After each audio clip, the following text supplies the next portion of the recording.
Good evening, ladies and gentlemen. Yeah, easy. What a pleasure to have Mr. Murthy here again. I remember a year and a half back, Dr. Mashalkar and I were discussing for the Asia Economic Dialogue, which the Pune International Center hosts on an annual basis with the Ministry of External Affairs. And we were brainstorming who would be the ideal, I mean, if God granted your dream, what would that be? And I said, get Mr. Narayana Murthy. And this was just after COVID. So I said, he's going to say yes, but he'll say, I'll come on Zoom, which was natural for COVID. And I was honestly shocked when he said, I'll come in person. So I had something else to do that day. I thought Zoom we can do from anywhere in the world. So I rushed back to Pune, and we had this absolutely delightful conversation, which I won't get into now, because that conversation has been the subject of so many social media pluses and minuses that would take a whole lifetime to recount at this point of time. And Mr. Murthy, of course, have been very close to me and my wife Uma, because he and Sudhaji have been traveling with us, working with us for almost 3 decades. So pleasure, sir, to have you here with us. Thank you so much for coming. So I have 6 questions, so I'll start with the first one. First is very general, Mr. Murthy. Where do you think the world is today, and where do you think India is vis-a-vis what the world is doing? Yes, sorry. Well, the world has gone back to a bipolar world. We have the US, the true superpower, with approximately $30 trillion of GDP on the one hand, or the one side. And second, China, with its 19.5 or 19.6 trillion, growing at a very fast pace, with a desire to overtake US. And the whole world in some way is divided into 2 blocks. We have the US leading the bloc where many countries, including India, are a part of. India, Europe, many parts of South America and Australia, they are part of. And on the other hand, we have China, with Russia playing a second fiddle, and many of the South Asian countries and African nations and some South American nations. In other words, we have gone back to the world of the 80s, before Soviet Union split. But this time it is different. Somehow at that point of time, there was a mirage that Soviet Union was a very powerful nation. And we all knew once it split up that its economic power, which is generally more lasting than the political power, was not as strong as many people liked. On the other hand, China, no matter what dimension you want to look at, has continued to perform very impressively. That's one part of the global order. The second part of the global order is Russia-Ukraine conflict. The US and the Western European nations have been siding with Ukraine. On the other hand, China has sat on the fence. India has demonstrated its independence of mind in a very positive way by doing what is in the best interest of our country. I think this is something truly extraordinary. This is the first time we have seen such a thing happening. We don't know how this will end, though President Putin has said that he would like to discuss the Ukraine issue with with President Trump when he takes over on January 20th or so. So there is a possibility that this second thing may get sorted out. On the other, now coming to India, I think for the first time since the economic reforms, we have seen India growing at an impressive pace, even though last quarter at 5.4% was somewhat disappointing to most Indians. But under the Prime Ministership of Sri Modi, India has done remarkably well in terms of its economic growth, in terms of building infrastructure, in terms of taking the right political stand on global issues, etc. There is a lot of confidence amongst youngsters. In my own middle-class locality in Jayanagar, Bangalore, I see several small restaurants, new barber shops, new clinics, new roadside vendors selling apples, oranges, peas, etc., which once upon a time were considered as being possible only for the well-to-do people. So there is a new confidence, there is a new hope, there is a new vision. This is what I would say, both on the world side and on India side. Well, thank you, Mr. Murthy. I think that's nuanced but very correct in terms of the optimism. And now, of course, we have a leader coming into power in the most powerful nation in the world who has openly said that he does not believe in climate change. One of his colleagues has said fossil fuels are the future. So in this kind of a situation, where's the world going? And I'll preface it with one point. I mean, I remember last NASSCOM, the annual Technology Leadership Forum, we'd invited Mr. Vimal Kapoor, who was the Gen Chief Operating Officer of Honeywell, and we'd asked Vimal to do this fireside chat like the one we're doing. And just after that, literally 2 weeks after that, he became the global CEO. And Vimal is an amazing person, was also once upon a time the MD of Honeywell Automation, a role that I think my friend Ashish held till very recently. And if you look at the way Honeywell is approaching climate change, A, there's a very aggressive net zero target. B, they've clearly demarcated the businesses into aero, automation, and energy transition. So here's one company which is prepared for that. Question to you, sir, is, are Indian corporates really aware of the ramifications of sustainability and climate change, A?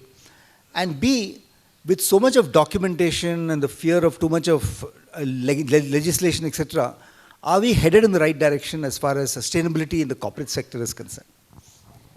Well, there is a greater and greater awareness that this is the only planet we have. Professor Gadgil is there. He realized it long time before any of us even knew the word sustainability. And to some extent, both at the federal government level and at the corporate level, there is an attempt to make progress in sustainability. For example, at the Paris Agreement, where it was enunciated that we have to reduce our emissions by 45% in order not to allow the global temperature to go beyond 2%, well, 2 degrees Celsius. And ideally we want it to go, not to go beyond 1.5 degrees Celsius. UK committed to about 68% reduction. France committed to 55% by 2030. US committed about 45% vis-a-vis where it was in 2005. And I think India too has committed to 45% compared to 2005. These are all good things. Now let's get to the actual realization of that wonderful desire. India, as of date, produces approximately about 90 gigawatts, to be precise, I think 89 gigawatts of solar power. And overall, renewable energy, which includes, of course, hydroelectric power, is somewhere around 170 gigawatts. Out of a total of 450 gigawatts of power that we generate in India. Now, for us to get to 45% commission, 45% reduction by 2030, and for us to get to the figure of 275 gigawatts of renewable energy, I think we still have some work to do. But looking at the enthusiasm of everybody, both the politicians and the bureaucrats in the government, looking at people like Jamshed, who have started new initiatives, I do believe that we are doing the right job. And my hope is that we will indeed live up to that. And the most important thing for us to remember is that a country like India and parts of Africa are extremely vulnerable to the temperature rise. One of the projections says that if we didn't control it, then in about 20 to 25 years, there could be places in India which will become uninhabitable. Have become very difficult to live. Very difficult. It takes a long time to commute place to place. The pollution levels are going up. Of course, none near Delhi, where it has reached 700 to 900. Bangalore has reached 70 or so, which is about the upper limit of 50 for habitable cities. So we in India, we have to, particularly the corporate sector. When I say corporate sectors, I don't mean, I mean both the private and the public sector units have to keep this in mind.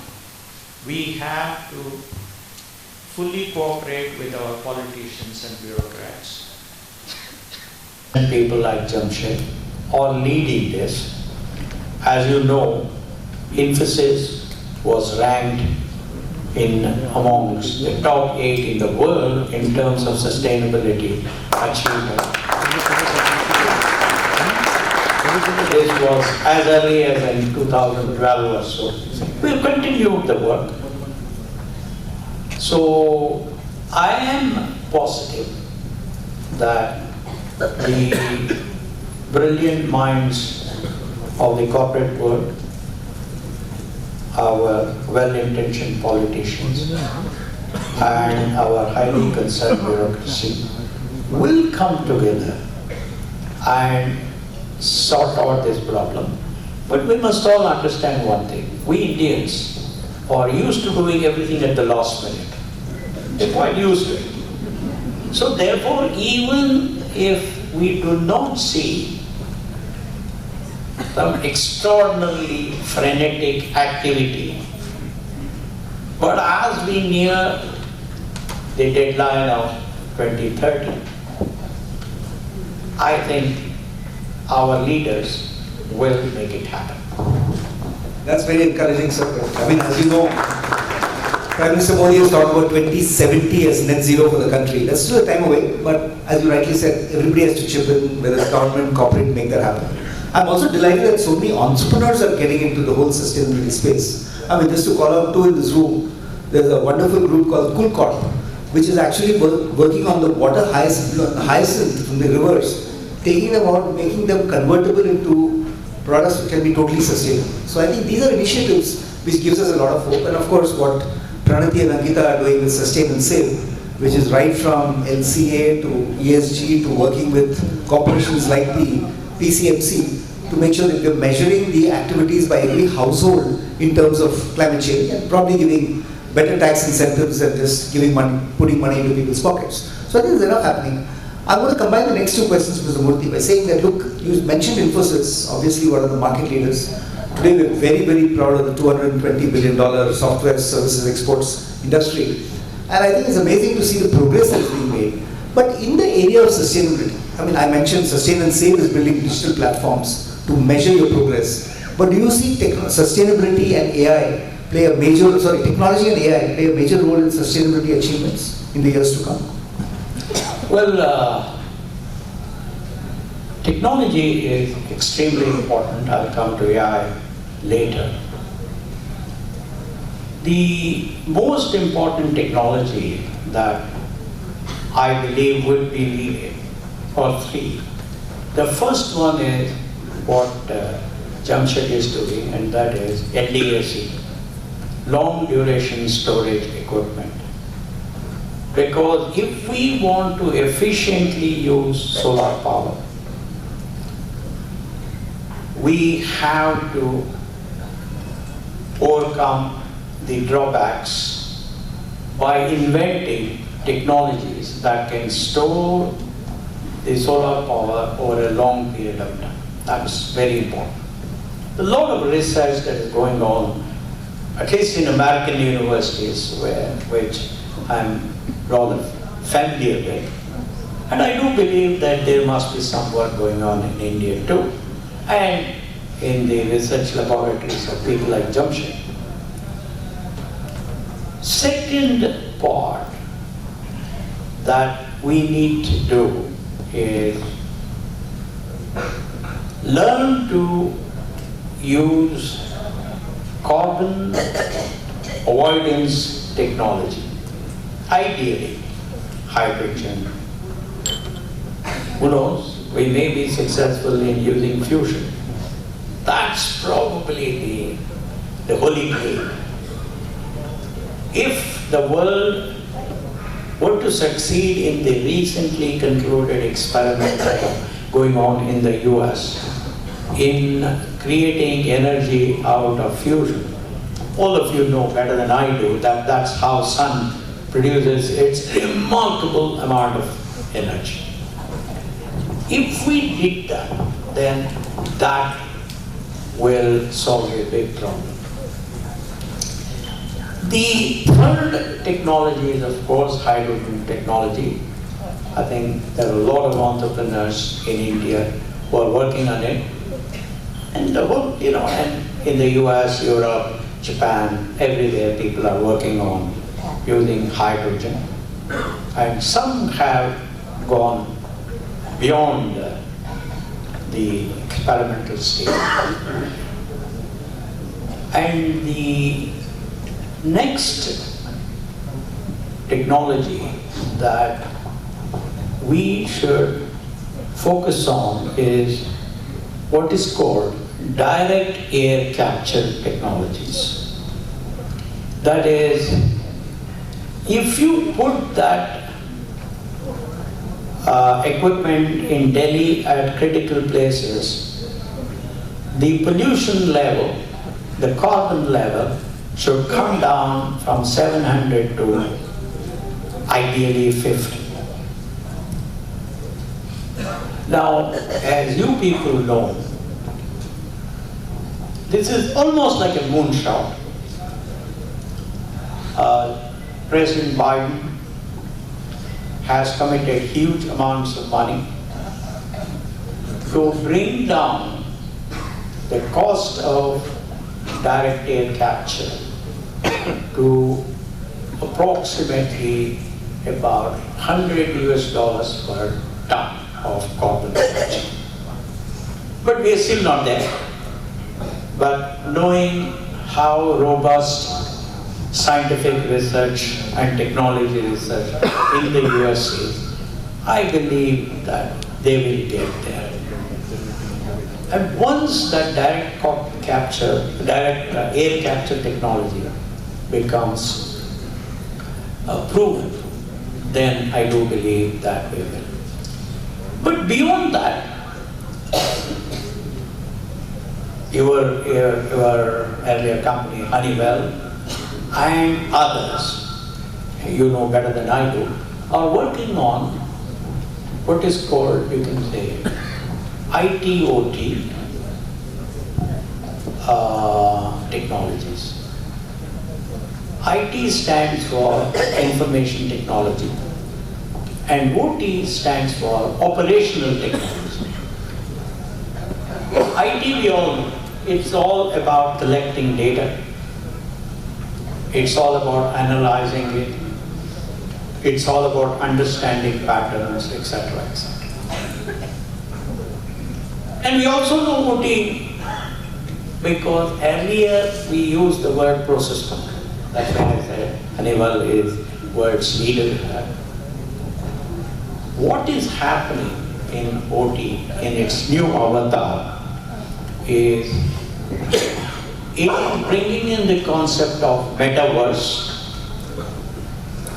which is basically a virtual reality based technology for better man-machine interaction, while allowing the machine to control the equipment to bring down carbon, to operate those machines efficiently, to reduce the amount of carbon, etc. Siemens is a very successful company in that area. Siemens, Honeywell, they're all doing. And this is, I call it metaverse because in some way we have to learn to interact in the virtual reality world so that we can indeed help these OT devices perform well, and we play our part. But my greatest hope really is on reducing the cost of solar power panels. As you know, China is the leader in that. In fact, I think all of you know that it costs approximately 100 watts per certain unit of solar panel stock. And today, it was in 1975. Today, I believe it's somewhere around $3. From $100, it has come down to $3. So we have made a huge progress in reducing the cost of solar panel. But there is another aspect of solar power which you people know better than I do, and that is the efficiency of solar power conversion is still between 18 and 22%. Now, imagine somebody bright in Jamshed's company were to come out with a technology that enhances it to 40%, we would have doubled it. The second thing is you must also realize that India is very fortunate because we have exposure to, I may be wrong, but that's what I remember, to approximately 5,000 trillion watt hours of solar energy. And that's it. And today we generate only 89 gigawatts. Multiply it and you will get watt hours, that's not a big deal. So therefore India has an extraordinary opportunity to use solar power. And that's where my humble request to our IITs, IISc and others is to look at perhaps enhancing the solar power conversion to a much higher percentage than what it is.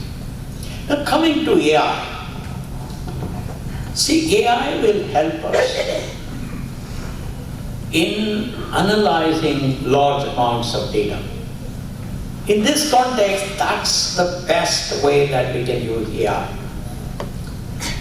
Because AI will throw patterns out, AI will help our research professionals to understand where the problems are, where there are gains possible, etc., etc.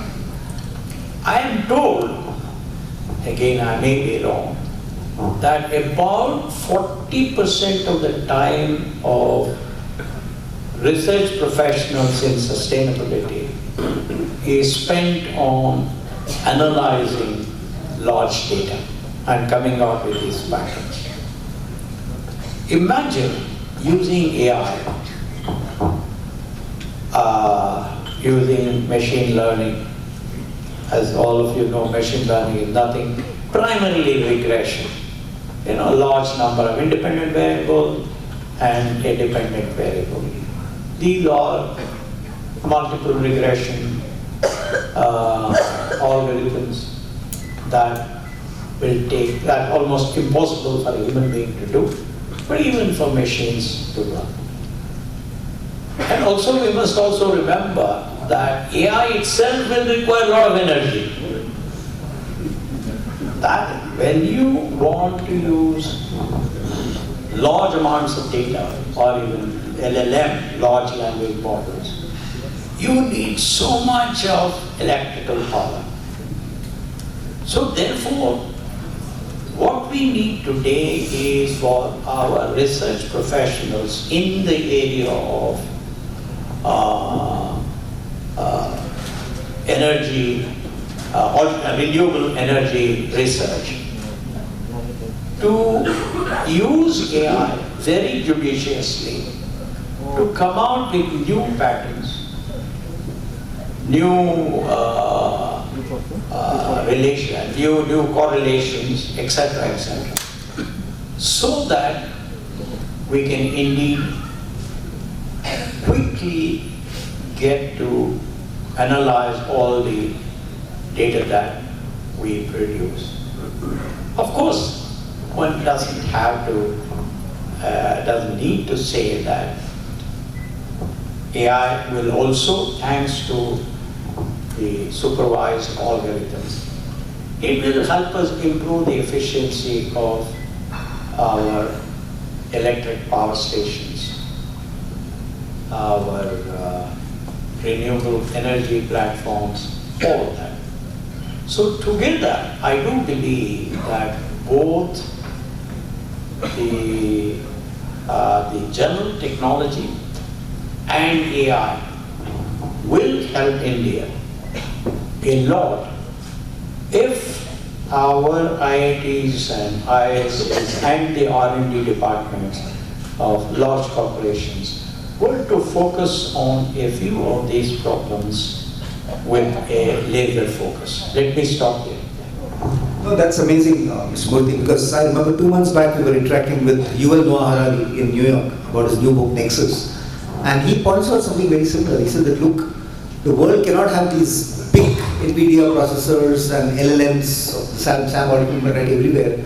But his point was that innovative countries like China and Vietnam, he did not mention India, but I hope India, would actually come up with narrow language models where you can actually find the application. So I'm hoping that sustainability will see a series of narrow language models which can solve some of these problems and be a boon for young entrepreneurs.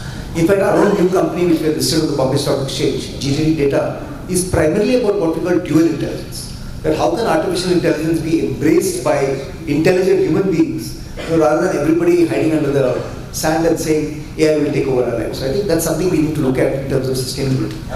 So that brings me to my last question, Mr. Murthy, which is last time we had an we had an unfinished discussion on the youth of today. I remember talking to you about what did you think about work from home perpetually? What do you think about the great concept called moonlighting, where young people are now doing 2 jobs because they're working from home? So currently, in the era that you talk about, the world is a changing place. India has a long way to go. And I remember that time you mentioned that no country has ever succeeded in becoming world class if young people didn't break their backs and make great things happen. What's your view today, sir? What is your message to the young people, young entrepreneurs, people like Ankita and Pranati building companies? Well, I think every one of us speaks based on the summation of their experience. I came from a poor family. Father was a teacher, 8 children. My paternal grandmother, therefore 11 mouths to feed on the salary of a teacher. And almost every day, my parents and my primary, middle and high school teachers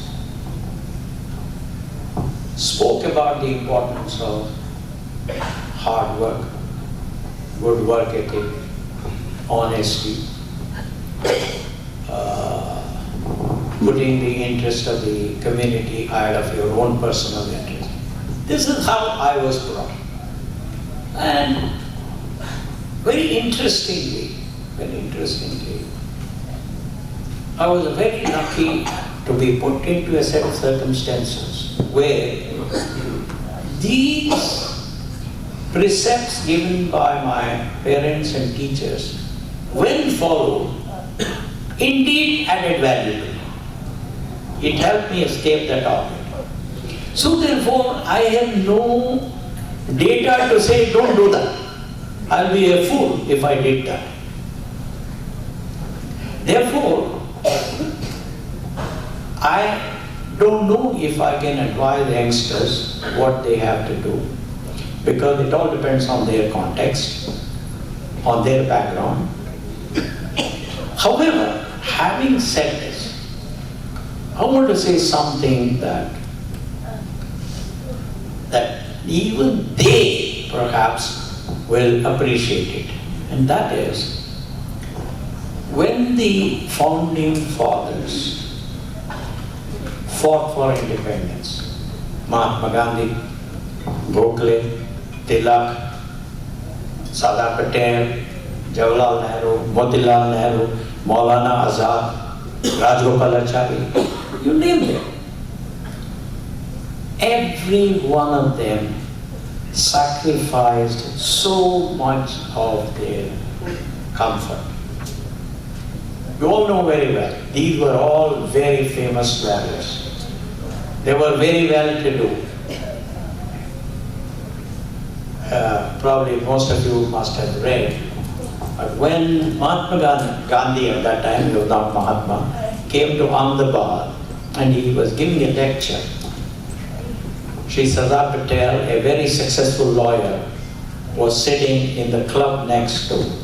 And then somebody told him that here is this gentleman called Gandhi who has come from South Africa, and he is talking about the importance for India to obtain independence. Sardar Patel left the club, went and listened to Gandhi, and overnight he was converted. Same thing with Motilal Nehru. There used to be an apocryphal story that says that Motilal used to get his laundry done in Paris. It may, it's apocryphal, that's why I said it's apocryphal. We don't have to believe that.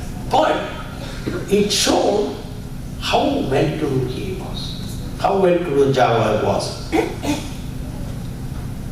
When all these people fought for our independence, giving up their own professions, giving up their comfort, giving up their riches, their thing, not bothering about their own children. We all know how Mahatma Gandhi really, in some way, did not spend as much time with his children as Kasturba would have liked.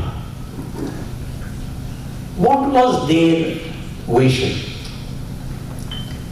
Their vision was they wanted to create an India where the poorest child in the remotest village has decent access to nutrition, healthcare, shelter, education, and most importantly, hope and confidence that its own children, that child's children, will have a better quality of life than that child.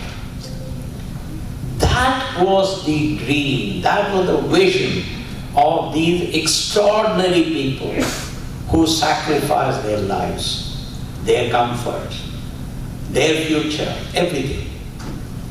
So therefore, even though I am reasonably well-to-do, everybody in this room is well-to-do.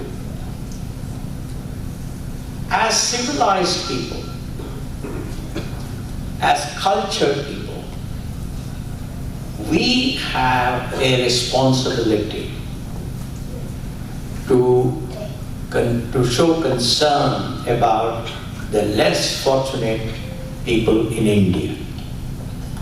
Otherwise, we would be animals. Otherwise, we would be animals.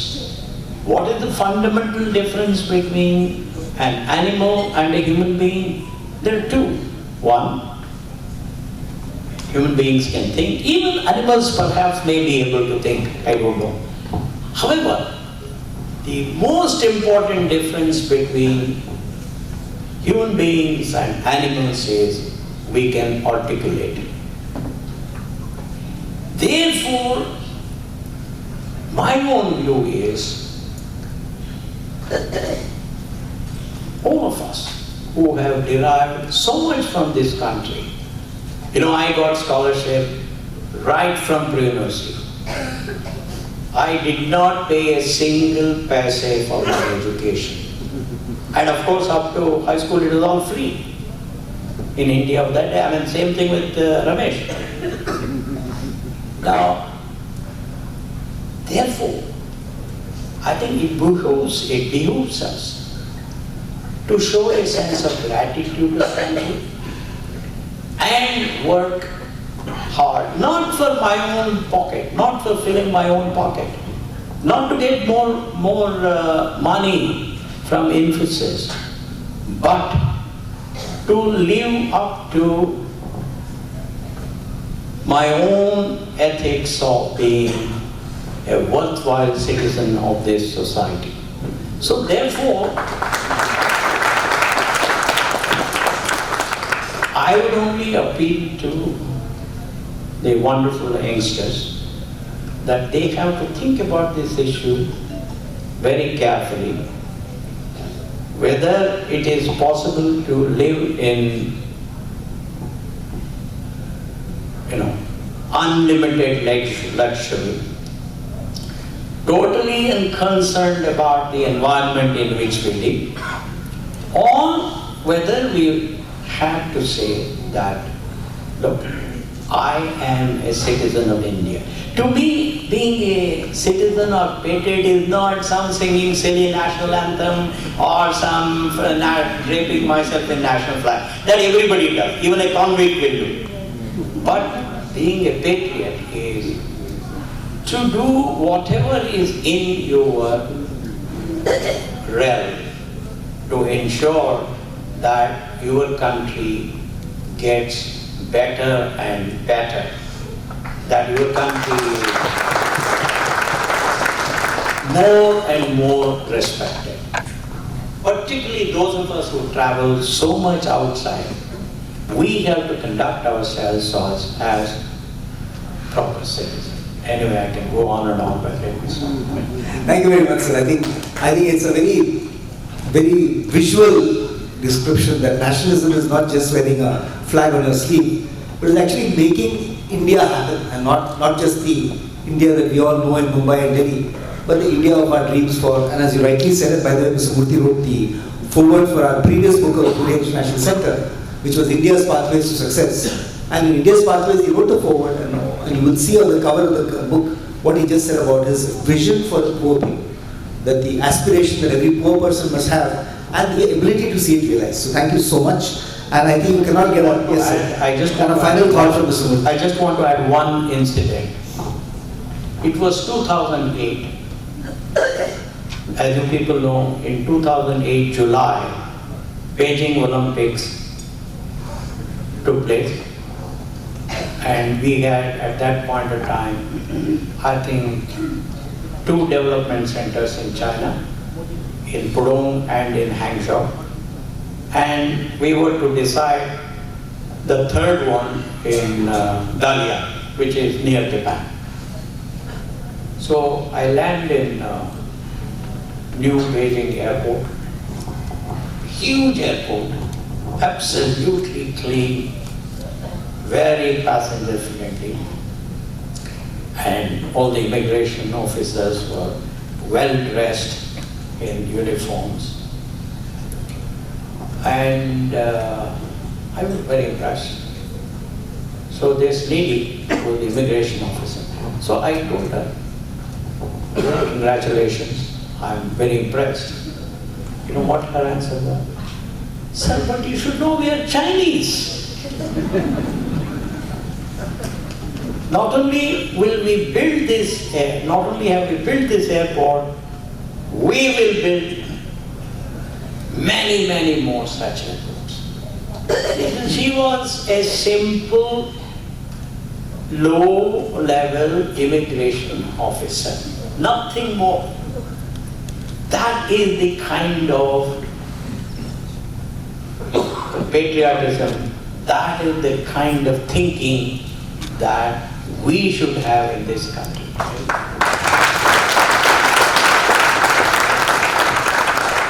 Thank you, sir. For the first time in my life, I'm speechless. I think what you said is such a evocative method of saying that, look, let's rise above petty today requirements and really look at a better tomorrow. It's absolutely fantastic. So, Mr. Murthy, thank you so much. And I hope I can keep inducing you to come back to Pune occasionally and sharing thoughts with us. Thank you. Thank you. Thank you so much, sir.